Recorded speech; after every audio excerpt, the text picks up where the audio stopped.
Hey everybody, welcome to Gary E. Sketch Cards. This is episode number 10.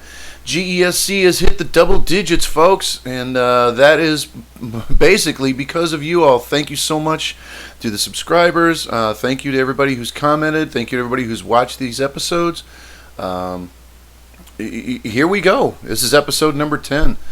This week I wanted to do another robot in celebration of the Artcasters June challenge, the Artcasters Challenge robots. So this week I decided to do a Cylon Centurion, and I won't talk too much about Battlestar Galactica. What I'll do is I'll describe kind of the technique.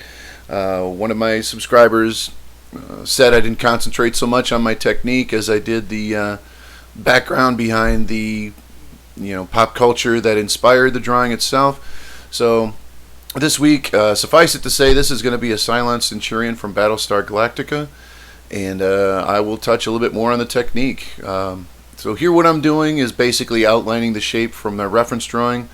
I'm just kind of roughing it in a little bit, sketching it in. The materials I use for Gary E. Sketch Cards are just basically a number 2 pencil. In this case, it's a Bugs Bunny pencil.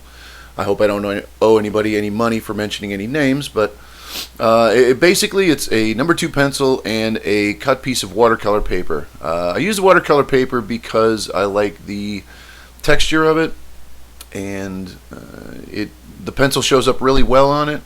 And at some future time I may decide to just put color on some of these sketch cards, and I think watercolor is a good way to go.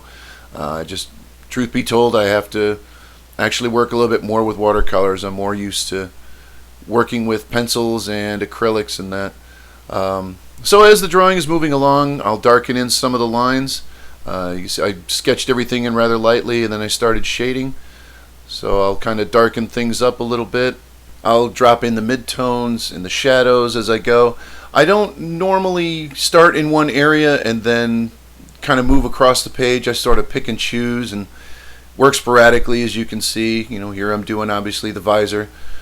The eraser that I'm using there is called a Tombow Mono Zero, and it's a very fine eraser. I have a typical eraser and erasing shield from my high school drafting days. Still have that equipment.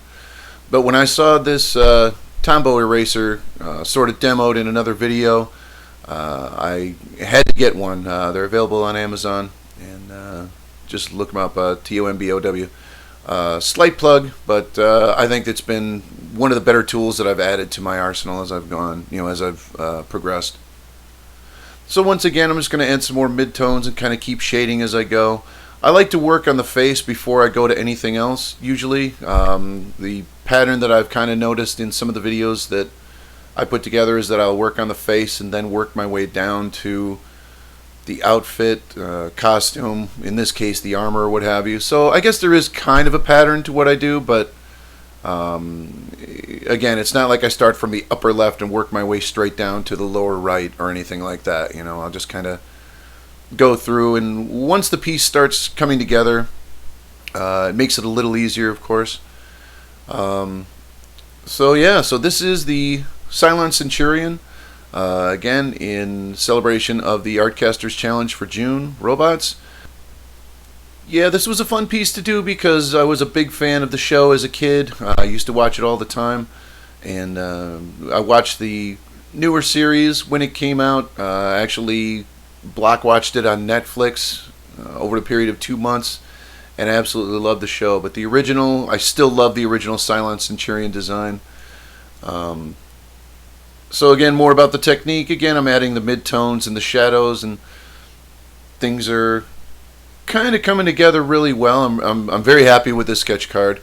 The one thing I didn't put in here was in the reference photo, and in a lot of reference photos with the original Cylon Centurions, there were a lot of like lens flares, like a lot of those 4-pointed lens flares that you used to get back in the day. And that was kind of the Cylon's trademark. The problem was that people got real carried away with it, so that you couldn't actually see the armor. So here I actually just put the armor in, didn't touch the lens flares or anything like that. But there goes the signature, so we're coming to a close. Thank you so much for watching, everybody. Thank you so much for subscribing. Please like and share this video, and I will see you next week. Have a good week.